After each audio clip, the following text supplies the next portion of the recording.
मुझे आज भी वो दिन याद है जब मैं अपने दोस्त को उनकी गर्लफ्रेंड से बातें करते देखता। तब मेरी भी गर्लफ्रेंड बनाने के मन करता। उस समय मैं बिल्कुल भी सिंगल था। हम सब दोस्त कहीं भी बाहर घूमने के लिए जाते थे। मैं तब भी वहाँ पर ये सोचकर उनके साथ जाता था कि कोई लड़की मुझसे प्यार करेगी। हमारी गली में कोई भी लड़की मुझे देखती तो उसका पीछा करता। इस मामले में भगवान भी मेरा साथ नहीं दे रहे थे। जब काले काले लड़कों के साथ सुंदर सुंदर लड़कियां को देखता तो अपने आप पे बड़ा तरस आता। मेरे दोस्त में से मैं सबसे अच्छा था, लेकिन मेरी एक भी गर्लफ्रेंड नहीं थी। हालांकि मेरे दोस्त की गर्लफ्रेंड सामने मेरी खूब तारीफ करती, लेकिन इस मामले में मेरा कुछ ही नहीं हो सकता था। कई बार तो मैंने अपने दोस्त की प्रेमिकाओं को ही प्रपोज कर दिया, लेकिन वहाँ पर भी मेरी किस्मत मारी गई थी। कभी कभी इस मामले को मैं इतना गंभीर से लेता था कि अकेला ब्रिज पर जाकर शराब पीकर जोर जोर से चिल्लाता कि कोई लड़की मुझसे प्यार कर ले। काफ़ी कोशिश के बाद भी मेरी बात नहीं बनी, तो मैं अपनी किस्मत को दोष देते हुए लड़कियों की तरफ देखना बंद कर दिया। धीरे धीरे मैं अपने काम से काम रखने लगा। अपने दोस्त के साथ बाहर जाना भी बंद कर दिया। रास्ते में जो भी लड़कियां मिलती उसे नज़र छुपाकर निकल जाता। जैसे जैसे समय निकलता गया मैं अपने आप में खुश रहने लगा। फिर एक दिन मुझे मेरे पापा ने फ़ोन किया और कहा कि मेरे दोस्त के लड़के की शादी है और मुझे वहाँ जाना है। उस समय मेरे पिताजी दिल्ली में पुलिस की नौकरी करते थे, तो उनका तो वहाँ जाना नहीं हो पाएगा, इसलिए उन्होंने मुझे ही वहाँ जाने के लिए कहा। मेरा वहाँ जाने का तो मन नहीं था, लेकिन पिताजी के कहने पर मैंने वहाँ जाने हाँ भर ली। अगले दिन मुझे उस शादी में जाना था। मैं उस समय वहाँ किसी को जानता नहीं था, तो मैंने सोचा कि क्यों न मैं अपने दोस्त को अपने साथ वहाँ ले जाऊँ। तब मैं सबको कॉल किया और शादी में जाने के लिए बात कही। सबको वहाँ आने के लिए मैं कहकर मैं नहाने के लिए चला गया। जब मैं नहाकर बाहर निकला तब मैंने अपने सारे दोस्तों को अपने घर में बैठे हुए देखा। मैं सोचा और कहा कि तुम कितने कमीने हो, शादी में जाने के लिए सब जल्दी तैयार हो आए।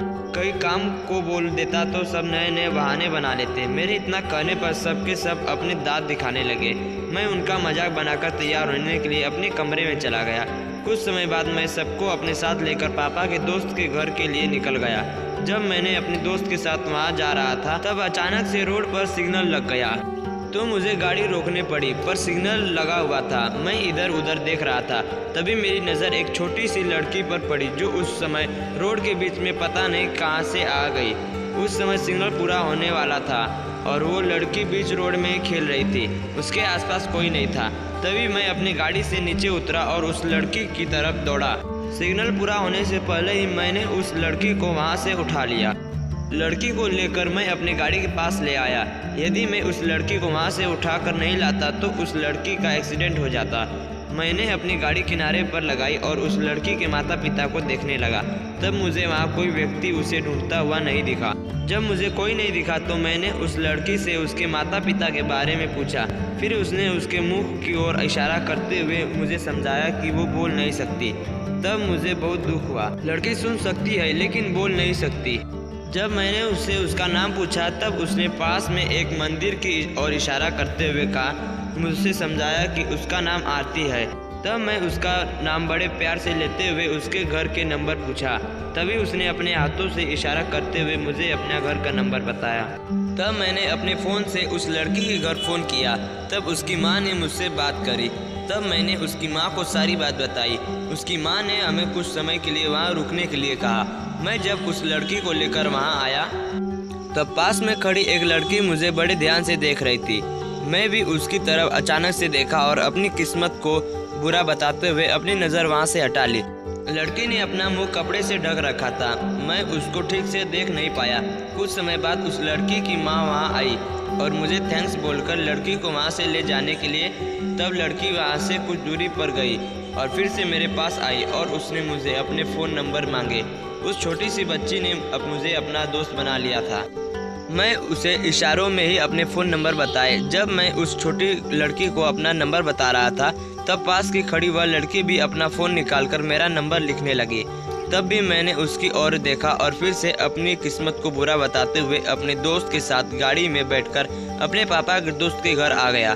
मैं अपने पापा के दोस्त के घर तो पहुंच गया था, लेकिन मैं वहां से उस समय किसी को भी नहीं जानता था, तो अपने दोस्त के साथ अंदर जाकर बैठ गया। तभी वहाँ पर कुछ लोग आए और हमारे पास आकर बैठ गए। उनमें से एक ने हमारे बारे में पूछा। तब मैंने अपने पापा का नाम लिया और कहा कि मैं उनका बेटा हूँ। पापा का नाम लेते ही सब लोग मेरी तरफ देखने लगे और पिताजी के उनके पास न आने की वजह पूछने लगे। मैंने तब पापा के वहाँ न आने की वजह बताई। तब सभी लोग मुझसे अपने बेटे की तरफ बातें करने लगे। हम भी उन सब से अच्छे तरीके से बात कर रहे थे। तभी मेरे पास किसी अनजान का फ़ोन आया। मैंने 2 बार तो कॉल काट दिया, लेकिन जब कॉल आते ही नहीं रुका तो मैंने उन सब से दूर जाकर कॉल उठा लिया। तब उस कॉल पर कोई लड़की बोली और उसने कहा कि वो मुझे जानती है। फिर मैंने उसका नाम पूछा तो उसने मना कर दिया। जब उसने अपना नाम बताने से मना किया तब मैं अपनी किस्मत को बुरा बताते हुए उसका फ़ोन काट दिया। फ़ोन काट कर मैं भी फिर से वही आकर बैठ गया। जब मैंने अपनी दोस्त से बात कर रहा था तभी घर के सामने के गेट से मुझे एक लड़की हमारे ओर आते हुए दिखी। वह लड़की अपने दोस्त के साथ हमारी ओर चली आ रही थी। उस समय मैं बिना अपनी पलकें झपकाए हुए उसे देख रहा था। वो भी मुझे बार बार नज़रें मिला रही थी। अपनी दोस्त के साथ आकर वो बिल्कुल हमारे पास रखे हुए सोफे पर आकर बैठ गई।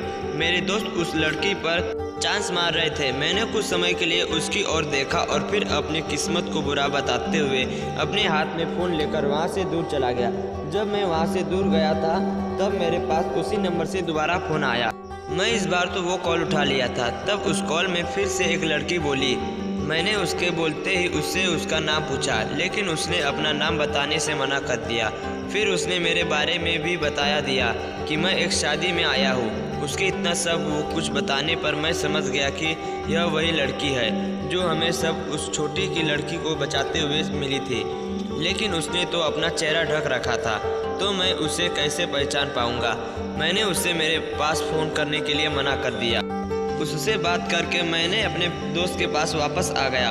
आते ही मैंने देखा कि वहाँ पर कोई भी लड़की नहीं है। कुछ समय बाद हम सबको खाना खिलाया गया। खाना खाते समय मेरे आगे की तरफ वही लड़की आकर बैठ गई जो पहले सोफे पर आकर बैठी थी। मैं इस लड़की से नज़रें चुराकर खाना खा रहा था, लेकिन कभी कभी मेरी नज़र जाकर उससे मिलती। जब मेरे अंदर एक अजीब होता, वो भी खाना खाते समय मेरी ओर ही देख रही थी। मैं जल्दी जल्दी खाना खाया और अपने दोस्त के साथ उसी जगह पर आकर बैठ गया जहां हम पहले आकर बैठे थे। मैं कुछ समय बाद अपने सारे दोस्तों से घर चलने के लिए कहा। तब सभी ने चलने के लिए हाँ भी भरी। जब मैंने अपने पापा के दोस्त के पास गया और जाने के लिए कहा तब उन्होंने हमें रोकने के लिए कहा। जब मैं अपने पापा के दोस्त से जाने के लिए बोल रहा था, जब वो लड़की मुझे एक ही कमरे की बालकनी से देख रही थी। मेरे लाख कहने के बाद भी मेरे पापा के दोस्त ने हमें जाने से मना कर दिया। उसके मना करने के बाद मैं रुक गया। ऐसा अच्छा नहीं लगता कि कोई हमसे बड़ा आदमी हमें बार बार उस काम के लिए मना कर रहा हो और हम उसकी बात नहीं मान रहे हो। मेरे पापा के दोस्त के कहने पर मैं अपने दोस्त के साथ छत पर चला गया। हम सब ने शाम तक वहां पर एक दूसरे से बातें करी और फिर रात में डीजे पर डांस देखने के लिए नीचे आ गए। नीचे आने के बाद सब लोग डीजे पर डांस कर रहे थे। सबके आते ही लड़की भी अपने दोस्त के साथ डीजे पर डांस के लिए आ गई।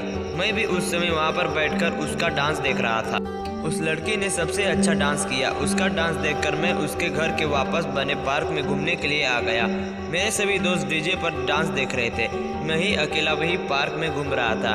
तब मुझे फिर से उसकी नंबर से फ़ोन आया और उस लड़की ने बस इतना पूछा कि मैं कहाँ हूँ। फिर मैंने उसे बताया कि मैं पार्क में घूम रहा हूँ। इतना कहने पर फ़ोन कट गया। मैं उस समय एक जगह पर जाकर बैठ गया। कुछ समय बाद वही लड़की मुझसे मेरी ओर आई। आते ही दिखी।